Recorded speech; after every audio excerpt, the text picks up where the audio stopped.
Hello दोस्तों, कैसे हैं आप सब। स्वागत है आपका एच ट्यूब पे। आई होप आप अच्छे होंगे। स्टूडेंट्स, आज हम इलेक्ट्रॉनिक्स के क्वेश्चंस करेंगे। जैसा कि स्टूडेंट हम लोग पिछले दो वीडियोज में इलेक्ट्रॉनिक्स से रिलेटेड थ्योरीज पढ़ चुके हैं और लॉजिक गेट की थ्योरीज भी पढ़ चुके हैं। तो स्टूडेंट्स, हम इसमें इलेक्ट्रॉनिक्स टॉपिक्स का न्यूमेरिकल्स देखेंगे। तो स्टूडेंट्स, अगर आपने थ्योरी नहीं रीड की है या रिवाइज नहीं किया है तो मेरा लेक्चर 1 और लेक्चर 2 जरूर देखें। उससे आपको क्वेश्चंस करने में और थ्योरी को रिवाइज करने में काफी हेल्प मिलेगा। तो स्टूडेंट्स, आगे बढ़ते हैं और देखते हैं कि बीएचयू एंट्रेंस एग्जाम में क्वेश्चंस कैसे कैसे पूछे गए हैं और उनका सोल्यूशन कैसे होगा। तो स्टूडेंट, स्क्रीन पे आपके पहला क्वेश्चन है, आप देख सकते हैं। In a common base configuration of a transistor, I means emitter current जो दिया है वो 1 मिली एम्पियर, और जो अल्फा की वैल्यू है, जो करंट गेन है इस कॉन्फ़िगरेशन में, वो है 0.95। तो पूछा द बेस करंट IBs। तो स्टूडेंट्स, ये कॉमन बेस कॉन्फ़िगरेशन है, तो इसमें जो करंट गेन होगा वो अल्फा होगा, और जो अल्फा की वैल्यूज दी हुई है और इमीटर करंट की वैल्यूज दी हुई है, IB पूछा हुआ है। तो आप देख सकते हैं, for a common base configuration alpha equals to 0.95, alpha equals to IC upon IE equals to 0.95। तो students, IC equals to 0.95 multiply by I, जो कि आई 1 मिली एम्पियर दिया हुआ है, जो IC की वैल्यू है वो जो हो जाएगी 0.95 मिली एम्पियर। तो I equals to IB plus IC, और यहाँ से हम वैल्यूज को कैलकुलेट कर लेंगे। तो IB equals to IE minus IC, 1 minus 0.95 equals to 0.05 milli ampere. तो स्टूडेंट्स, इसमें आपका सेकेंड ऑप्शन जो है वो करेक्ट है, दूसरा ऑप्शन करेक्ट है। इस तरीके से आप देख सकते हैं, यहाँ पे दूसरा ऑप्शन करेक्ट है। ट्रांजिस्टर से रिलेटेड क्वेश्चन था जो कि सीबी कॉन्फ़िगरेशन दिया हुआ था। दूसरा क्वेश्चन देखते हैं, और इसमें ये पूछा हुआ है हमसे कि in a box symbol 1 2 3 4 are logic gates. जो 1 2 3 4 हैं ये लॉजिक गेट्स हैं। तो पूछा है कि फॉर और NOR AND gate symbols are. तो और नॉर और एंड के सिंबल्स कौन से हैं, उसको हमें 1 2 3 के फॉर्मेट में अरेंज करना है। तो स्टूडेंट्स, यहाँ पे बात कर रहा है और गेट की। तो जैसा कि आप सब जानते हैं, ए और गेट है, तो 1 हो गया। नॉर गेट कौन सा है स्टूडेंट? नॉर मीन्स और प्लस नॉट। तो स्टूडेंट्स, ये रहा और प्लस नॉट 1 3। एंड आपका स्टूडेंट्स इसका पूछा एंड गेट, तो स्टूडेंट्स ये एंड गेट है, क्योंकि ये तो नैंड है, क्योंकि एंड प्लस नॉट होता है, ये रहा आपका। तो इट मीन्स 1 3 2।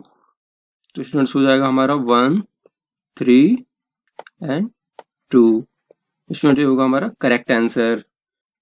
स्टूडेंट्स, हम यही बातें कर रहे हैं कि ये और है, ये नॉर है, और ये एंड गेट है, तो इसलिए जो हमारा होगा 1 3 2। स्टूडेंट्स, आगे बढ़ते हैं, और एक ये फिर से देखिए ट्रांजिस्टर से वही क्वेश्चन है। मैंने कल जो बताया था थ्योरीज में आपको कि अल्फा बीटा और उसके रिलेशंस पे बहुत सारे क्वेश्चन आते हैं। तो फिर से देखिए, फिर से ये 18 में पूछा गया, अभी 19 में पूछा गया था, फिर से 18 में पूछा गया, और दिया है a transistor having alpha equals to 0.97 and negligible reverse saturation current is being operated in common emitter configuration. Student, alpha दिया हुआ है, फिर बता रहा है कि जो रिवर्स सैचुरेशन करंट है उसको नेग्लिजिबल मान लेंगे, और उसको कॉमन इमीटर कॉन्फ़िगरेशन में अगर यूज हो रहा है।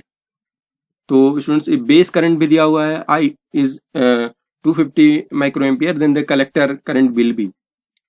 तो स्टूडेंट, यहाँ पे आपको अल्फा दिया हुआ है, तो आपको पता है, तो स्टूडेंट हमें पता है कि पहले बीटा हमें डिफाइन करना होगा। अल्फा अगर गिवन है तो बीटा डिफाइन करेंगे कॉमन मीटर कॉन्फ़िगरेशन में करंट गेन के लिए। तो स्टूडेंट, अल्फा इक्वल टू अगर 0.975 दिया हुआ है तो IB, आप कॉपी में क्वेश्चंस को नोट कर लें, और फिर मैं जो सोल्यूशन बता रहा हूँ उसको देखें और खुद से भी सोचें, तो आपके लिए हेल्पफुल होगा, क्योंकि मैं एक ही साथ क्वेश्चन आंसर दोनों को नहीं दिखा सकता। तो आप कॉपी पे अगर क्वेश्चन को पहले नोट कर लेते हैं, फिर सोल्यूशन को देखते हैं, तो आपके लिए इजी होगा। और मैं इसमें 2 क्वेश्चन एक ही बार करा रहा हूँ, क्योंकि बार बार मुझे ये क्वेश्चन पेस्ट करना पड़ता है, इसलिए 2 क्वेश्चन के आंसर या 3 क्वेश्चन के आंसर एक ही बार मैंने पेस्ट किया है। तो क्वेश्चन को रटे नहीं, बाहर क्वेश्चन को डिस्क्राइब कर रहा हूँ, इसलिए नोट किया है, नहीं तो मैं क्वेश्चन के आंसर क्वेश्चन को देखते ही वहाँ पे आपको बता देता। कुछ लिखने की जरूरत नहीं थी मुझे, बट मैंने इसलिए लिखा है कि आप अच्छे से स्टेप्स को भी समझें, कि मैं इसलिए मैंने ज़्यादा यहाँ थ्योरी नहीं लिखी, डायरेक्ट सॉल्व किया, क्योंकि मैं यहाँ सब कुछ आपको बताऊंगा कि कैसे ये सॉल्व हो रहा है। स्टूडेंट्स, अल्फा इक्वल टू 0.975 और IB equal to 250 micro ampere दिया हुआ है। तो स्टूडेंट, मैंने कहा कि ये तो बात थी कॉमन बेस कॉन्फ़िगरेशन की, बट हमें अब कॉमन इमीटर कॉन्फ़िगरेशन में जाना है और वहाँ पे कलेक्टर करंट की वैल्यू बतानी है, तो हमें बीटा कैलकुलेट करना होगा। बीटा इक्वल टू होता है अल्फा बाई 1 माइनस अल्फा, इससे कैलकुलेट करेंगे तो आपको बीटा आएगा 39। और स्टूडेंट्स, बीटा की वैल्यू हमें पता है कि डेल्टा IC अपन डेल्टा IB कह लीजिए, IC बाई IB कह लीजिए, इक्वल टू हो जाएगा 39, जो कि यहाँ पे हमने कैलकुलेट किया है। तो यहाँ से हम स्टूडेंट IC की वैल्यू कैलकुलेट कर सकते हैं क्योंकि IB हमें गिवन है। तो IC equals to 39 multiply by IB और IB की वैल्यू है 250 माइक्रो एम्पियर। तो स्टूडेंट इसको मल्टीप्लाई करेंगे तो ये वैल्यू आपकी मिलेगी 9.75 मिली एम्पियर। आप अगर ऊपर क्वेश्चन में देखेंगे तो 4th ऑप्शन आपका करेक्ट ऑप्शन होगा। स्टूडेंट अब चलते हैं अपने चौथे क्वेश्चन की तरफ। To obtain P type germanium the germanium crystal must be doped with. Student यहाँ पे बोला है कि अगर हमारे पास अगर जर्मेनियम क्रिस्टल है तो हम उसे किस टाइप का डोपिंग करें कि P टाइप बन जाए। तो स्टूडेंट हमने आपको बताया था कि डोपिंग दो तरीके से कर सकते हैं, एक ट्राईवैलेंट इम्प्योरिटीज से, एक पेंटावैलेंट इम्प्योरिटीज से। अगर ट्राईवैलेंट से करेंगे स्टूडेंट तो किसमें हमारा सेमीकंडक्टर किस टाइप का होगा, P टाइप का, और अगर पेंटावैलेंट से करेंगे तो N टाइप का। तो स्टूडेंट आपको ये भी ध्यान रखना होगा, ये तो बात ट्राईवैलेंट और पेंटावैलेंट की है कि ट्राईवैलेंट एलिमेंट्स कौन से हैं और पेंटावैलेंट एलिमेंट्स कौन से हैं। तो स्टूडेंट बात करते हैं ट्राईवैलेंट। तो यहाँ पे स्टूडेंट्स आप नोट कर सकते हैं कि पहले तो इम्प्योरिटीज जो होगी वो P टाइप की होगी। यहाँ पे देख सकते हैं स्टूडेंट, अगर आप P टाइप का डोपिंग करना चाहते हैं तो आपका मटेरियल ट्राईवैलेंट होना चाहिए। तो देखते हैं ट्राईवैलेंट में कौन कौन से हैं, बोरॉन, एल्यूमिनियम, इंडियम और गैलीनियम। तो स्टूडेंट यहाँ पे गैलीनियम हमारा ऑप्शन में अवेलेबल है और ये ट्राईवैलेंट इम्प्योरिटीज है। तो स्टूडेंट अगर इसको हम मिक्स करते हैं तो सेमीकंडक्टर वो P टाइप हो जाएगा। तो स्टूडेंट इसका ऑप्शन होगा फर्स्ट ऑप्शन। आगे बढ़ते हैं और देखते हैं अपना next question. How many 2 input NAND gates are required to perform the action of a 2 input OR gate. तो स्टूडेंट्स ये पूछ रहा है कि अगर हम 2 इनपुट वाले कितने NAND गेट्स का यूज करके OR गेट बना सकते हैं या परफॉर्म कर सकते हैं। तो स्टूडेंट्स आप यहाँ पे देख सकते हैं, स्टूडेंट्स यहाँ पे 3 NAND गेट्स रिक्वायर्ड होंगे अगर आपको OR गेट बनाना है, तो वो भी 2 इनपुट्स वाले NAND गेट्स। तो स्टूडेंट ये रहे अपने 2 इनपुट्स के NAND गेट्स और हमने 3 गेट यूज किए हैं 2 इनपुट्स के। देखिए इसमें भी 2 इनपुट्स हमने माना, ए भी ए है और ए भी ए है। ए 2 इनपुट्स यहाँ भी हैं और इसमें 2 इनपुट्स जा ही रहे हैं। यहाँ पे A इंटू ए जो ए होगा फिर उसमें ए पे बार लग जाएगा क्योंकि एंड में क्या होगा, मल्टीप्लीकेशन और नॉट लगेगा तो उस पर बार साइन आ जाएगा। तो स्टूडेंट्स यहाँ से ए बार मिला। फिर यहाँ पे स्टूडेंट 2 इनपुट बी और बी हैं तो B into B equal to B होगा। तो हमने मल्टीप्लीकेशन आपको बताया था थ्योरम्स के थ्रू कि बी इंटू बी होगा तो बी। तो स्टूडेंट्स यहाँ पे बी बार मिल जाएगा और बी बार जाएंगे। तो स्टूडेंट्स अगर NAND गेट पे ऑपरेट हो रहे हैं तो पहले क्या होगा, एंड की तरह बिहेव करेगा, मींस मल्टीप्लीकेशन होगा तो ए बार डॉट बी बार होगा, ए बार डॉट बी बार। उसके बाद स्टूडेंट एक नॉट गेट के थ्रू एक बार लगेगा इस पे, और इसको हमने थ्योरम्स में आपको बताया था कि इस तरीके का अगर डॉट है तो प्लस में कन्वर्ट होता है, ए बार डिस्ट्रीब्यूट हो जाता है इन पे और प्लस साइन बीच में आ जाता है। तो इसको इस थ्योरम के थ्रू ब्रेक कर लेंगे। और स्टूडेंट्स ये भी हमने बताया था कि अगर एक सिंबल पे 2 बार लगता है तो वो फ्री हो जाता है बार से, और जो उसका नॉट साइन है वो ए बार पे बार लग गया तो ये ए हो गया और बी बार पे बार तो ये बी हो गया। तो Y equals to A plus B. तो स्टूडेंट्स यही हमें, अगर हम 2 ए बी इनपुट लेते हैं OR गेट में भी तो हमें यही सेम सोल्यूशन मिलता है। तो स्टूडेंट इस तरीके से हम कह सकते हैं कि अगर हम 2 इनपुट NAND गेट का यूज करते हैं तो हमें क्या मिलता है स्टूडेंट्स, OR गेट मिल जाता है। तो स्टूडेंट इसका आंसर क्या होगा, आप क्वेश्चन में देखेंगे तो आपका 4th ऑप्शन सही होगा। तो स्टूडेंट इसका मतलब है कि 2 इनपुट NAND गेट यूज करके हम OR गेट बना सकते हैं। NAND गेट क्या है स्टूडेंट्स, यूनिवर्सल गेट है। स्टूडेंट्स आगे बढ़ते हैं और इस 6th क्वेश्चन को देख, which one of the following logic gates is not the basic logic gate, कि इनमें से कौन सा बेसिक लॉजिक गेट नहीं है। तो स्टूडेंट्स यहाँ पे देखिए OR गेट है, ये क्या है स्टूडेंट्स, ये हमारा बेसिक लॉजिक गेट है। नॉट गेट ये भी बेसिक लॉजिक गेट है। फिर देखिए जॉर, ये नहीं है बेसिक लॉजिक गेट। तो स्टूडेंट्स यहाँ पे क्या हो जाएगा आंसर, यहाँ पे एंड भी क्या है, बेसिक लॉजिक गेट, तो आंसर हो जाएगा XOR gate. 7th question, the value of cut in voltage in germanium and silicon semiconductor are. तो स्टूडेंट्स ये हमें याद होना चाहिए, जर्मेनियम के केस में जो कट इन वोल्टेज होता है 0.3 वोल्ट और जो सिलिकॉन के केस में जो वोल्टेज होता है 0.7 वोल्ट। तो स्टूडेंट इसका आंसर हो जाएगा। 8th क्वेश्चन देखते हैं। स्टूडेंट यहाँ पे दिया है, in a transistor beta equals to 49, then the percentage of charge carriers from emitter reach the collector. तो कितने चार्ज कैरियर इमीटर से निकल के कलेक्टर तक पहुंचते हैं। जो अल्फा की वैल्यूज, अल्फा ही बता सकता है कि अगर 0.9 है, 99 है तो 99% पहुंच रहा है, 0.95 है तो 90, क्योंकि कॉमन बेस में अगर कॉमन बेस की वैल्यू निकाल लें तो वहां पे क्या होता है, जो इनपुट आउटपुट होता है वो इमीटर और कलेक्टर के बीच होता है। तो अल्फा की वैल्यू इस क्वेश्चन का आंसर दे सकती है कि कितना परसेंटेज जो है इमीटर चला गया कलेक्टर में। तो स्टूडेंट आगे बढ़ते हैं। तो ये क्वेश्चन स्टूडेंट पहले क्वेश्चन का जो सोल्यूशन था वो ये रहा, जो ऊपर मैंने भी बताया आपको, इसको याद रखें। यहाँ पे मैंने नोट डाउन करके आपको दे भी दिया है जिससे आप याद रख सकें। और स्टूडेंट्स यहाँ पे देख सकते हैं आप, बीटा इक्वल टू 49 तो alpha equal to IC by I के कन्वर्जन परसेंटेज यहाँ से आपको मिल सकता है। Alpha equal to beta upon 1 plus beta, तो यहाँ पे वैल्यू कैलकुलेट करेंगे तो आएगी 0.98। इसका मतलब 98%, इसका मतलब 98% आई रीच टू कलेक्टर, मतलब इतना कन्वर्जन हो गया उसका, 98% कन्वर्जन हो गया इमीटर करंट का। स्टूडेंट्स आगे बढ़ते हैं और देखते हैं अपना 9th क्वेश्चन। स्टूडेंट्स इसकी थ्योरी मैंने आपको नहीं बताई थी कि कैसे आपको डेसिमल टू बाइनरी और बाइनरी टू डेसिमल कन्वर्ट करना है, बट यहाँ पे ये क्वेश्चन डिस्कस करने से आपको आइडिया लग जाएगा। तो स्टूडेंट्स यहाँ पे दिया है कि the atomic number of copper can be express in the binary code, which one correct code for it. तो देखते हैं कैसे कन्वर्ट करते हैं। तो हमें पता है एटॉमिक नंबर जो कॉपर का 29 होता है। बाइनरी कन्वर्जन हम इस तरीके से करते हैं स्टूडेंट, पहले आपको बाइनरी मींस 2 के फैक्टर्स में आपको चीजों को करना होगा, 0 1 जो बिट्स हैं उसमें आपको कन्वर्ट करके इस वैल्यूज को कैलकुलेट करना होगा। 2 से आप डिवाइड करेंगे 14 टाइम्स में, तो ये वहाँ 1 बचेगा, फिर 2 से करेंगे तो यहाँ 7, फिर यहाँ 0 बचेगा, फिर यहाँ 2 से फिर डिवाइड करिए तो 2 टाइम्स 1 टाइम्स 2 एंड 1, फिर 2 से डिवाइड 0 टाइम्स 0 एंड 1, यहाँ पे 1। तो स्टूडेंट्स ये है आपका MSB और ये है आपका LSB। तो स्टूडेंट्स हम जो वैल्यूज लिखते हैं कन्वर्जन के बाद वो इस डायरेक्शन में लिखते हैं। तो स्टूडेंट ये रहा आपका MSB और ये रहा आपका LSB। तो स्टूडेंट जो नंबर हम लिखेंगे वो इधर से इधर लिखेंगे और आप देख सकते हैं 1 1 1 0 1।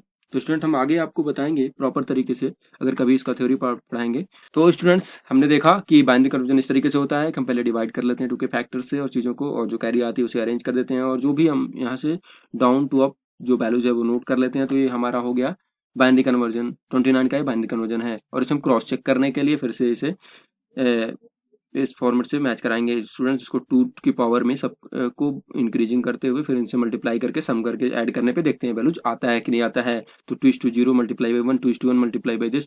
तो स्टूडेंट्स पहले इसको कर लें 2:4 multiply by 1, 2:3 multiply by 1, 2:2 multiply by 1, 2:1 multiply by 0, 2:0 multiply by 1। तो स्टूडेंट देखते हैं ये 16 multiply by 1, 8 multiply by 1, 4 multiply by 1, 2 multiply by 0, 1:1। तो सबको सम करेंगे 29 आ रहा है स्टूडेंट, इसका मतलब हमने सही कन्वर्जन किया है।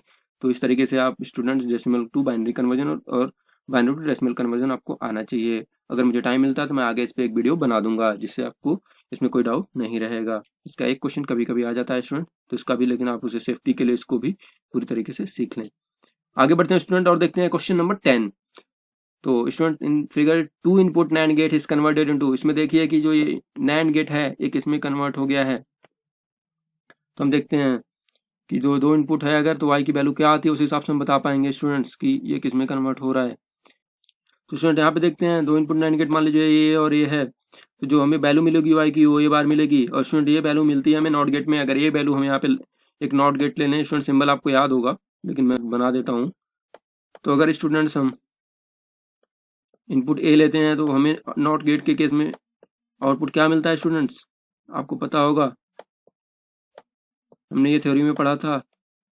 तो स्टूडेंट्स किस में कन्वर्ट हो गया, ये नॉट गेट में कन्वर्जन की तरह दिख रहा है। तो स्टूडेंट इसका आंसर हो जाएगा आपका नॉट गेट। तो स्टूडेंट आपको थर्ड ऑप्शन सही होगा। स्टूडेंट्स आगे बढ़ते हैं और देखते हैं question number 11। Transistor biasing across the junction JE and JC for normal action are, जहाँ पे FB आपका दिया हुआ है कि फॉरवर्ड बायस है और RB रिवर्स बायस है। तो यहाँ पे दिया है इमीटर के जंक्शन पे और कलेक्टर जंक्शन पे जो बायसिंग्स हैं वो किस तरीके से होंगी अगर नॉर्मल एक्शन चाहिए ट्रांजिस्टर का। तो स्टूडेंट्स आपको थ्योरी में बहुत अच्छे से याद होगा कि मैंने बायसिंग के 4 केसेस लिए थे और बताया था किस किस रीजन में ट्रांजिस्टर वर्क करता है, कैसी कैसी बायसिंग में। तो स्टूडेंट आपको पता होगा कि मैंने पहला ही ऑप्शन बताया था कि नॉर्मल एक्शन में यूज करने के लिए ट्रांजिस्टर का बायसिंग, इमीटर बेस्ड जंक्शन पे जो बायसिंग है स्टूडेंट कैसी होनी चाहिए, फॉरवर्ड बायस। और कलेक्टर बेस्ड जंक्शन पे स्टूडेंट बायसिंग कैसी होनी चाहिए, रिवर्स बायस। तो स्टूडेंट कौन सा ऑप्शन सही होगा, सेकेंड ऑप्शन। तो स्टूडेंट बढ़ते हैं अपने 12th क्वेश्चन की तरफ और देखते हैं कि in a PN junction the width of the depletion region is of the order of. तो स्टूडेंट पूछा है कि PN जंक्शन में जो डिप्लीशन रीजन बनता है, आप जानते हैं जो बीच में डिप्लीशन रीजन बनता है उसकी जो विड्थ है उसका ऑर्डर क्या होगा। तो स्टूडेंट मैं आपको बता दूं, इसे बहुत ही ध्यान रखें, हर यूनिट में आपको ध्यान रखना होगा। पहले तो अगर इसका ऑर्डर पूछता तो माइक्रोमीटर में होगा, कभी कभी आपको ध्यान रखना होगा कि माइक्रोमीटर में पूछा तो 1 माइक्रोमीटर हो जाएगा, बट मीटर में तो आपको कन्वर्जन पता ही होगा 10⁻⁻6 मीटर। मिलीमीटर में भी पूछ सकता है। तो इस तरीके से इस यूनिट को आपको याद रखें कि माइक्रोमीटर होता है 1 माइक्रोमीटर। स्टूडेंट ये रहे आपके आंसर्स। स्टूडेंट अगर आप आंसर को नोट करना चाहते हैं तो आपके आंसर्स हैं और आप इसे नोट कर सकते हैं क्योंकि यही चीजें मैंने बताई है जो अभी बोला, और इसे आप ध्यान रखें। स्टूडेंट फर्दर आगे बढ़ते हैं और देखते हैं अपना 13th question. If we connect all the inputs of a NAND gate, then its work as, अगर हम नैंड गेट के सभी इनपुट को आपस में जोड़ दें तो वह किस लॉजिक गेट की तरह बिहेव करेगा, ये बात यहाँ पे पूछी गई है। तो स्टूडेंट्स मान लीजिए स्टूडेंट्स ए बी सी हैं और मैंने इनके सारे इनपुट को जोड़ दिया है। तो स्टूडेंट्स अगर ए प्लस बी प्लस सी हो तो अगर यहाँ पे ये सिंपल ए की वैल्यू ए प्लस बी प्लस सी आएगी पहले तो डायरेक्टली, अगर एक ही वैल्यूज हो जाए सबका सम, और उस पर हम नॉट गेट लगाएंगे तो कैसा बिहेव करेगा, ए बार थ्योरम से खोलेंगे तो प्लस की जगह क्या आएगा डॉट, और डॉट की जगह क्या आ जाता है प्लस। तो स्टूडेंट यहाँ पे आ जाएगा a bar dot b bar dot c bar. तो स्टूडेंट अगर हम एक बात आपसे पूछें, अगर आप ये सिंबल आपको याद होगा नॉर गेट का है, नॉर एक यूनिवर्सल गेट है और नैंड भी एक यूनिवर्सल गेट है, इस बात का ध्यान रखें। तो स्टूडेंट आगे बढ़ते हैं और देखते हैं वाई इक्वल टू होता है ए प्लस बी पे बार, और ये अगर कन्वर्ट करते हैं तो ए बार डॉट बी बार आ जाएगा। तो स्टूडेंट ये जो बिहेव करेगा वो कैसा बिहेव करने लगेगा, NOR gate type, NOR gate की तरह। और अगर जनरली दो सेम इनपुट हो तो ये नॉट गेट की तरह बिहेव करेगा। अगर सेम इनपुट हो ए हो तो सबका ए मिलके ए हो जाएगा, तो ये कैसा बिहेव करेगा, नॉट गेट की तरह बिहेव करेगा। तो इसका ध्यान रखें कि क्वेश्चन किस तरीके से पूछ रहे हैं। आगे बढ़ते हैं 14th क्वेश्चन देखते हैं उसमें क्या दिया गया है, क्या पूछ रहा है। If a semiconductor in which intrinsic carrier concentration is this. तो स्टूडेंट मैं आपको यहीं पे बता दूं कि पहले दिया हुआ है कि इंट्रिंसिक सेमीकंडक्टर उसकी कंसंट्रेशन कितनी है, मींस एनआई की वैल्यू दी हुई है, एनआई है वो दिया हुआ है 2.5 × 10^13 पर centimetre cube, is doped with donor impurities. फिर उसमें एक डोनर इम्प्योरिटीज से क्या हुआ, डोपिंग हुआ है स्टूडेंट्स, डोनर से हुआ है, इसका मतलब पेंटावैलेंट से डोपिंग की गई, मतलब वो एन टाइप सेमीकंडक्टर बनाया गया उसे। तो जो इम्प्योरिटीज का कंसंट्रेशन रहा वो कितना हो गया, 5 × 10^15, मीन्स जो इलेक्ट्रॉन है उनका जो डेंसिटी है वो 5 × 10^15 पर सेंटीमीटर क्यूब है। तो आपको बताना है then the concentration of holes will be, तो कंसंट्रेशन ऑफ होल्स उसमें कितना होगा वो आपको बताना है, होल का कंसंट्रेशन क्या है। तो आपको पता है एन टाइप है, तो यहाँ पे जो मेजॉरिटी कैरियर्स होंगे वो कौन से होंगे, इलेक्ट्रॉन्स होंगे, और माइनॉरिटी कैरियर्स जो होंगे वो होल्स होंगे। तो इसमें होल्स की जो कंसंट्रेशन है वो कम होगी, तो वैसे भी हम कैलकुलेट करके देखते हैं। तो स्टूडेंट्स हम कैलकुलेट करके देखते हैं, हमें पता है any concentration of electron concentration of hole equals to ni square. तो स्टूडेंट यहाँ पे कैलकुलेट करेंगे तो आप पाएंगे कि जो होल की कंसंट्रेशन है वो है 1.25 × 10^11 पर सेंटीमीटर क्यूब। तो स्टूडेंट यहाँ पे देखिए इलेक्ट्रॉन की जो कंसंट्रेशन है वो है 5 × 10^15 पर सेंटीमीटर क्यूब, और जो होल की कंसंट्रेशन है 1.25 × 10^11 पर सेंटीमीटर क्यूब। इट मींस ये एन टाइप मटेरियल है, इसलिए इसमें डोनर इम्प्योरिटीज ऐड की गई थी, एन टाइप मटेरियल है, और इसमें जो इलेक्ट्रॉन्स हैं वो मेजॉरिटी कैरियर्स हैं, जो होल्स हैं वो माइनॉरिटी कैरियर्स हैं। तो स्टूडेंट इसका आंसर आपका सही हो जाएगा 1.25 × 10^11 पर सेंटीमीटर क्यूब। तो इसी के साथ स्टूडेंट आगे बढ़ते हैं, और आप देखिए ये मैच कराने वाला क्वेश्चन है, इसका मैं आंसर नहीं दिया हूँ, हम इसमें बैठ के मैचिंग करते हैं और आप भी देखिए। तो स्टूडेंट्स यहाँ पे बात करते हैं, पहला है कि लिस्ट 1 लिस्ट 2, ये हिंदी में, ये इंग्लिश में है और ये हिंदी में है, सेमी क्वेश्चन है, कंफ्यूज ना हो। तो पोटेंशियल एनर्जी है वो है U = A/Rn + B/Rm, और law of mass action Ni² = Ne × Np, और conductivity in semiconductor sigma = E this. तो स्टूडेंट्स जो P का है वो ऑप्शन है डेल्टा, जो Q का है वो ऑप्शन है बीटा। तो देखते हैं कि हमारा ऑप्शन में कहाँ पे पहले डेल्टा और बीटा है। तो स्टूडेंट्स डेल्टा और बीटा यहाँ है और कहीं है, तो स्टूडेंट देखते हैं डेल्टा और बीटा पहले में है बस, तो आगे भी मैचिंग करा लेते हैं। आर की वैल्यू, आर का क्या है, अल्फा है, हाँ सही है, और करंट का क्या है, गामा है। तो स्टूडेंट्स हमारा ऑप्शन 1 करेक्ट हो जाएगा। आपको समझ, आई थिंक आपको समझ में आया होगा कि फर्स्ट कैसे करेक्ट है, और ऑप्शन 1 करेक्ट हो जाएगा। तो स्टूडेंट आगे बढ़ते हैं और लिस्ट में अपने एक क्वेश्चन और है उसको देखते हैं। 16 क्वेश्चन, ये भी मैचिंग क्वेश्चन है, और स्टूडेंट्स ये भी 2014 में पूछा गया है। तो स्टूडेंट्स ये चीज़ तो आपको पूरी सॉल्व कर लेनी चाहिए, क्योंकि आपको बहुत अच्छे से आ रहा होगा, क्योंकि मैंने लॉजिक गेट्स का बेसिक्स तो बताया ही था आपको। तो स्टूडेंट्स आप यहाँ पे देखिए एंड कौन सा हो सकता है गेट अपना। तो स्टूडेंट्स यहाँ पे देखते हैं एंड गेट कौन सा है। तो स्टूडेंट ये एंड गेट है, आप देख सकते हैं इसके सिंबल 3 इनपुट है, बट कितने भी इनपुट लग सकते हैं एंड और पे, नॉट पे बस एक इनपुट लगता है, बट एंड और पे तो इनपुट्स लग सकते हैं। तो यहाँ 3 इनपुट गेट ये है, और फिर पूछा है जॉर गेट कौन सा है। तो स्टूडेंट ये सिंबल जो है जॉर गेट का है, मैं आपको बनाने वाला था ये सिंबल बट नहीं बना, लेकिन आज आप यहाँ पे नोट कर लें, ये सिंबल जो है जॉर गेट का है। मैंने आपको बताया है, आपको 5 गेट्स बताए हैं, जिसमें बेसिक गेट्स हैं एंड और नॉट, और यूनिवर्सल गेट्स हैं नैंड और नॉर, और एक गेट और है स्टूडेंट्स जॉर, जो आप इस सिंबल में देख सकते हैं। तो और मैं आपको कुछ क्वेश्चंस दूंगा प्रैक्टिस के लिए, उनमें ये सब क्वेश्चन सॉल्व हो जाएंगे। और भी एक्स्ट्रा जो क्वेश्चंस हैं, ऐसा नहीं कभी पूरी तरीके से ही सॉल्व हो गया है क्वेश्चन। अभी तो मैंने 5 ईयर क्वेश्चन पेपर में से क्वेश्चंस को लिया है, अभी और भी अगर मुझे प्रीवियस ईयर क्वेश्चन मिलेंगे तो मैं उसको कराऊंगा और अभी आपको प्रैक्टिस कराऊंगा। तो टेलीग्राम पे भी मैं आपको क्वेश्चन भेज के उसमें जो भी स्टूडेंट इंटरेस्टेड होंगे वो अपना सोल्यूशन डाल सकते हैं। मैं उस पर कुछ क्वेश्चन सेंड करूंगा उन्हें जो कि प्रीवियस ईयर में आए हैं। तो होमवर्क के रूप में भी आपसे कुछ क्वेश्चन प्रैक्टिस कराऊंगा। आपको होमवर्क भी मिलने वाला है, आपको प्रैक्टिस के लिए भी क्वेश्चंस मिलने वाले हैं, तो आप उसके लिए रेडी रहें। और जब भी मैं कोई भी क्वेश्चन टेलीग्राम पे या इस पे पूछूं तो इसको ट्राई करें, वो आपको हेल्प करेगा अपनी थ्योरी को और स्ट्रॉन्ग करने में, अपने कॉन्सेप्ट को और स्ट्रॉन्ग करने में और आपकी प्रैक्टिस के लिए। यहाँ पे डायरेक्ट आंसर याद कर लेने से एग्जाम में बैठने में प्रॉब्लम होगी, इसलिए आप खुद भी प्रैक्टिस करते रहें। मैं तो जितना हो सकता है आपको थ्योरीज में और न्यूमेरिकल्स में लगाते हुए जितनी भी थ्योरीज और कॉन्सेप्ट होंगे वो तो बताता ही चलूंगा, लेकिन आप खुद भी उसकी प्रैक्टिस करते रहें। तो स्टूडेंट यहाँ पे हमने बात की एंड गेट, ये रहा अपना जॉर। मैंने आपको एक नई बात बताई, उसे नोट जरूर कर लें तुरंत। जॉर गेट्स का सिंबल ये है। जो नैंड गेट में क्या होता है, एंड प्लस नॉट होता है, तो ये रहा अपना एंड और ये नॉट का सिंबल रहा, तो ये स्टूडेंट्स ये हो गया अपना नैंड गेट। और का आपको पता ही है कि ये है। तो इसमें तो हमें पूरी तरीके से सारे ऑप्शंस खुद ही पता है, तो इसमें मैचिंग बस हमें देखनी बस है कौन सा। तो स्टूडेंट एंड पी का जो है बीटा और स्टूडेंट जॉर क्यू का डेल। तो स्टूडेंट यहाँ पे तो पी का बीटा क्यू का डेल। स्टूडेंट बीटा डेल जो है एक ही जगह पे है, फिर देखते हैं एंड का अल्फा है और का गामा है। तो स्टूडेंट इस तरीके से हमारा ये ऑप्शन करेक्ट होता है। तो इसमें दूसरा ऑप्शन करेक्ट है, तो इस क्वेश्चन का दूसरा ऑप्शन करेक्ट है। तो इस तरीके से स्टूडेंट्स आपको सोल्यूशन कैसा लगा। स्टूडेंट मैंने हर टाइप के क्वेश्चन लिए, जिस तरीके के क्वेश्चन आपके एग्जाम में आ सकते हैं। और स्टूडेंट मैं आपको बता दूं कि प्रीवियस 5 ईयर के क्वेश्चन पेपर में से, 5 या 6 ईयर के क्वेश्चन पेपर में से जितने भी क्वेश्चन मुझे दिखे उसको मैंने यहाँ पे कवर किया है। एक दो क्वेश्चन अगर मिसिंग होते हैं तो मैं उसको आपको टेलीग्राम पे शेयर करके उसके आप उसे प्रैक्टिस करेंगे, और बाकी नहीं आएगा तो मैं उसे बता दूंगा। तो स्टूडेंट आपको ये वीडियो पसंद आया होगा तो स्टूडेंट्स चैनल को लाइक करें, सब्सक्राइब करें और जितना हो सके शेयर करें, जिससे जो स्टूडेंट इस समय इस लॉकडाउन पीरियड में अपनी प्रिपरेशन को अच्छे से नहीं कर पा रहे हैं या मोटिवेशन उन्हें नहीं आ रहा है अपनी स्टडी करने का, वो अच्छे से पढ़ पाएं और अपनी मोटिवेशन लेवल को बढ़ा के अपनी तैयारी करते रहें, अच्छे से पढ़ाई करें, हेल्थ का ध्यान दें। और स्टूडेंट्स इस बार बोर्ड देने वाले हैं तो भी आप इस क्रैश कोर्स को देख सकते हैं। इससे आपको क्वेश्चन कैसे करना है कंपटीशन का और कंसेप्ट को कैसे पढ़ना है फिजिक्स के चैप्टर्स में, आपको जरूर हेल्प मिलेगा। और फर्दर जैसे ही ये क्रैश कोर्स खत्म होगा वैसे ही मैं बोर्ड स्टूडेंट्स के लिए हर टॉपिक को और अच्छे से इलेबोरेट करके बताऊंगा। तो स्टूडेंट्स आप बोर्ड में बहुत ही अच्छा करने वाले हैं, और स्टूडेंट जो बीएचयू की प्रिपरेशन कर रहे हैं उनके लिए तो और भी अच्छा है। अभी मेरी कोशिश पूरी है कि मैं फिजिक्स को जल्दी से जल्दी खत्म करा लूँ और हम लोग आपको केमिस्ट्री और मैथमेटिक्स की भी वीडियोस प्रोवाइड कर पाएं।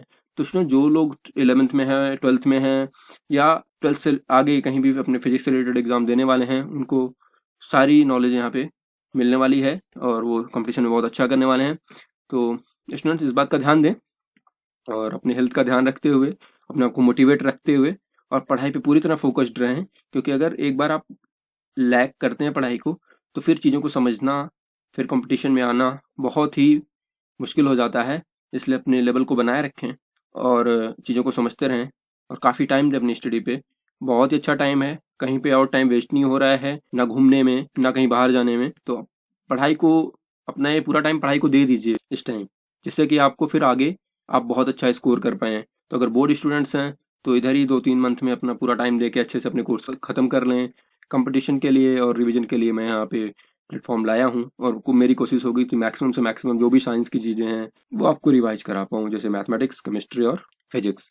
तो स्टूडेंट इसी के साथ मैं अपनी वीडियो को समाप्त करता हूँ। बहुत बहुत धन्यवाद, और फिर स्टूडेंट मिलते हैं नेक्स्ट लेक्चर में और देखते हैं किसी नए टॉपिक के साथ, नए कॉन्सेप्ट के साथ। तो स्टूडेंट बहुत बहुत धन्यवाद।